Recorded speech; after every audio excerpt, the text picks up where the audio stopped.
लगेच निघणार आहोत आम्ही 5 मिनिटात. गे अशा प्रकारे भराभरी झालेले आहे.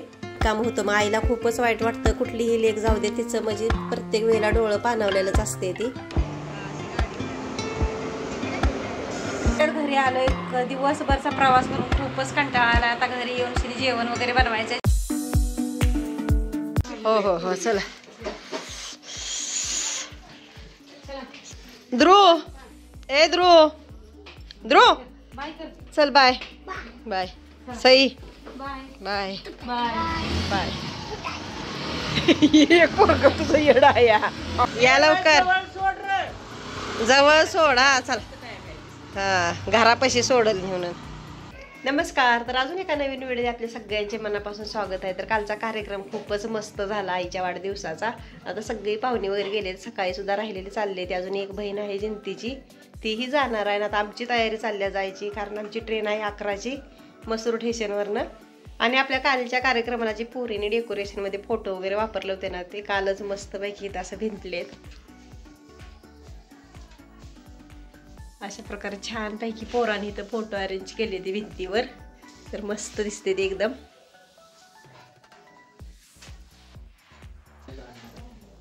आता तयारी चालूच आहे आमची. घ्यायचं सामान सगळं भराभर. सिद्धेशाला पिशवी बघ. चला ज्वारीला पिशवी बघ की.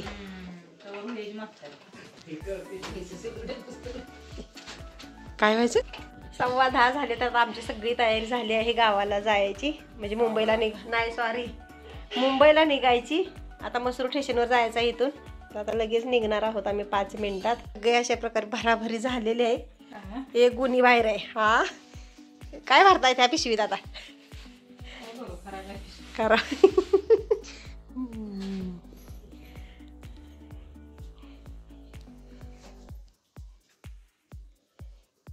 इथेच का चल.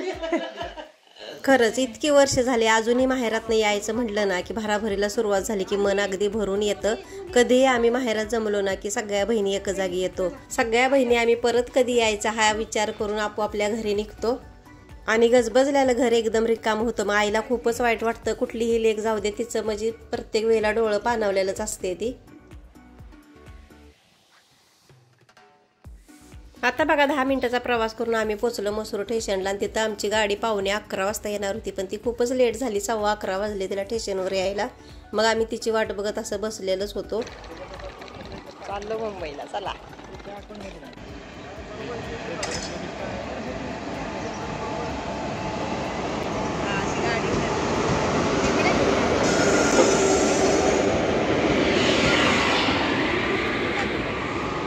बहिणीने केळीच्या बागेतली पिकलेली केळी जरा दिली होती प्रवासात खायला. ते ह्यांनी खाऊन घेतली. पण खरं सांगू का ट्रेनच्या प्रवासाचा खूपच कंटाळा येतो. दिवसभर नुसतं बोर होतं. हा प्रवास बघा आपल्या सर्वसामान्यांना परवडण्यासारखा असतो कारण एवढ्या कमी तिकीटात आपण एवढ्या लांबचा पल्ला गाठतो. म्हणूनच आम्ही नेहमी बघा ट्रेननच येऊन जाऊन करतो.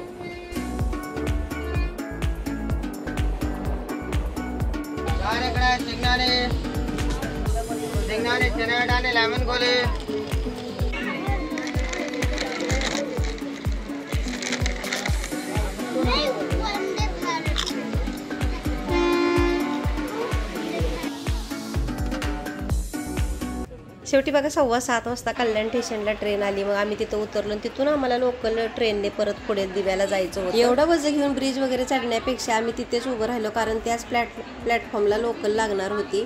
आणि उभं राहिलं तोपर्यंत ह्यांना बघा ध्यानात आले की प्लॅटफॉर्मवर लस्सी खूपच चांगली भेटते. मग ते जाऊन लस्सी वगैरे घेऊन आले. दिव्यावरून आम्ही रिक्षा पकडली घरी जाण्यासाठी. खरं सांगू का जसं जसं घर जवळ येईल तसं खूपच बरं वाटत होतं कारण दिवसभरचा प्रवास करून कधी एकदा घरी जाऊन आराम करतोय असं वाटत होतं. आताच एवढ्यात घरी आलोय.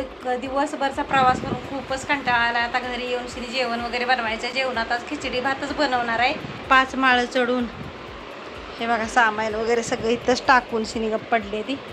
आता जेवणामध्ये तर गावावरून सकाळी चपात्या वगैरे आणले. आता फक्त खिचडी भात बनवायचा आहे. 8:30 झाले त्या घरात येईपर्यंत.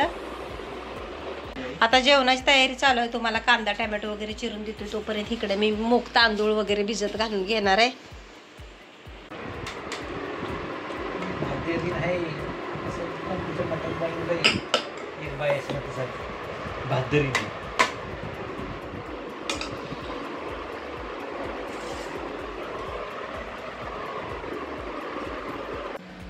आता जेवण वगैरे सगळं झालेलं आहे ना. आता बाकीचे झोपले सुद्धा, खूप सगळ्यांनी कंटाळा आलाय. तर आपला हा व्हिडिओ इथे संपवते.